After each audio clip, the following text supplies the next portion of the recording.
উত্তর কলকাতা দেবাশিসের মতন একজন মানুষকে চায়।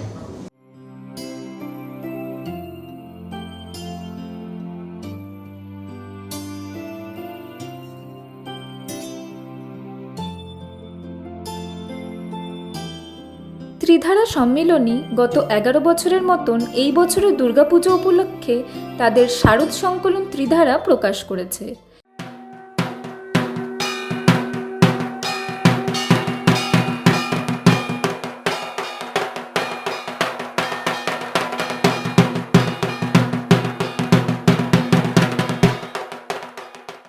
প্রতিবারের মতোই এবছরও তারা তাদের পাঠকদের জন্য একটি বিশেষ সংকলন উপহার দিয়েছে, যেখানে রয়েছে মন ছুঁয়ে যাওয়া গল্প, কবিতা, প্রবন্ধ এবং উপন্যাস।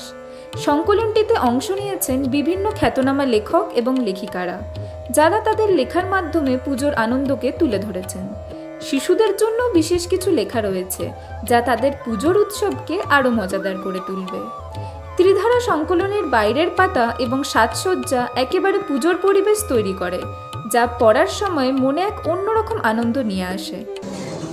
আজকে প্রতি বছরের মতো গত 11 বছর ধরে যেভাবে আমাদের এই সাহিত্য সংখ্যা শারদ উৎসবের আগে প্রকাশিত হয়, এদিনের ত্রিধারা শারদ সংকলন প্রকাশ অনুষ্ঠানে উপস্থিত ছিলেন ত্রিধারা পুজোর অন্যতম অভিভাবক শ্রী দেবাশিস কুমার, দেবযানী বসু কুমার সহ সমাজের সাহিত্যিক শিল্পীরা। আমরা প্রতি বছরই দুর্গাপুজো উপলক্ষে একটা সাহিত্য পত্রিকা বার করি।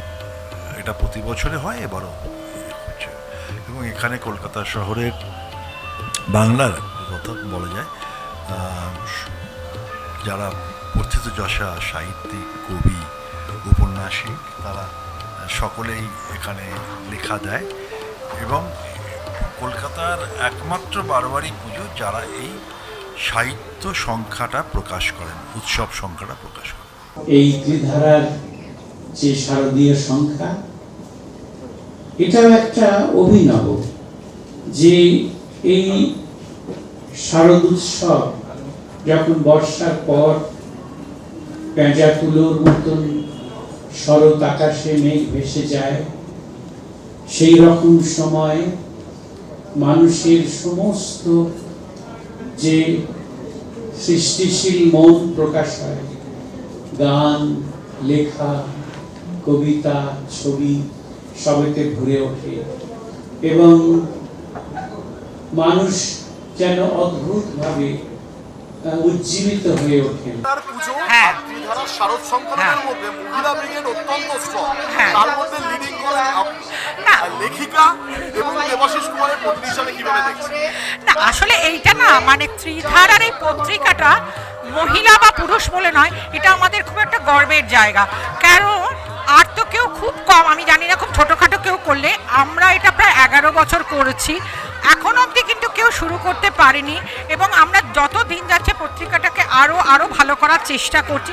ঠিকই আমরা অনেকের মতামত নিয়েই চলি, কিন্তু আরও ভালো করার চেষ্টা করছি। তাই এটা আমাদের খুব একটা অহংকারের জায়গা, এবং আমরা চাইবো পুজো যতদিন থাকবে এই পত্রিকা যেন কোনোদিন বন্ধ না হয়। কারণ এই পত্রিকা করার পিছনে ভীষণ চাপ থাকে মানসিক, মানে লাস্ট 4 মাস ধরে লেখা দিচ্ছে না, প্রুফ রিড, মানে এটা যে একটা কি স্ট্রেইনাস জব। মানে অন্যরা যখন করে না তখন বুঝতে পারি যে আমরা এখন করার পর বুঝতে পারি যে এটা কতটা চাপের জিনিস। ত্রিধারা এই অনুষ্ঠানের আয়োজন করে থাকেন এবং আমি কোনো না কোনোভাবে এদের সঙ্গে যুক্ত। সাধারণত আমি প্রতি বছর এদের প্রচ্ছদটা করে দিই এবং অত্যন্ত সুচারুভাবে, সাধারণত এটা দেখা যায় না যে দুর্গা পুজোকে কেন্দ্র করে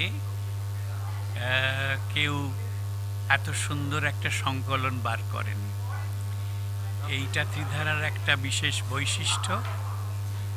আমি এদের সঙ্গে দীর্ঘদিন যুক্ত আছি এবং যুক্ত থাকতে পেরে ধন্য মনে করছি। ত্রিধারা সম্মিলনী প্রতিবারই তাদের সুন্দর প্রকাশনার মাধ্যমে পাঠকদের মন জয় করে আসছে এবং এবছরও তার ব্যতিক্রম নয়। সংকলনটি ত্রিধারা সম্মিলনীর পুজো মণ্ডপে এবং বিভিন্ন বইয়ের দোকানে সহজেই পাওয়া যাচ্ছে। যারা পুজোর সময় কিছু সাহিত্যিক রচনা পড়তে চান তাদের জন্য ত্রিধারা সংকলন একদম উপযুক্ত। পুজোর আনন্দে ভরে উঠুক মন, আর ত্রিধারা শারদ সংকলন হোক সেই আনন্দের সঙ্গী। কথা বললেন যে যদি 50টা পুজো বা 10টা পুজো এরকম যদি মানে শারদ সংকলন করতো তাহলে তার এক আলাদা অনুভূতি হতো। ত্রিধারায় প্রতি বছরই আসে, কি বলবেন? অনেকেই করে অনেক পুজো, কিন্তু সেগুলো হচ্ছে বিজ্ঞাপনের সংকলন, অর্থাৎ সেগুলো সুভেনির হয়। কিন্তু সাহিত্য সংখ্যা বলতে যেটা বোঝায় সেটা কিন্তু আমি আমার জানা নেই অন্যান্য জায়গায় আছে কিনা। আশেপাশে কলকাতা শহরে তো এইরকম প্রতিষ্ঠিত সাহিত্য সংখ্যা আর কোথাও হয় না। তো সেই দিক থেকে আমি বলবো যে ত্রিধারা অত্যন্ত গুরুত্বপূর্ণ একটা কাজ করে চলেছে, এবং এই পুজো সংখ্যা কলেজ স্ট্রিটের যে কোনো পুজো সংখ্যার সঙ্গে পাশে রেখে এটা রীতিমতো একটা ভালো কম্পিটিশন হতে পারে।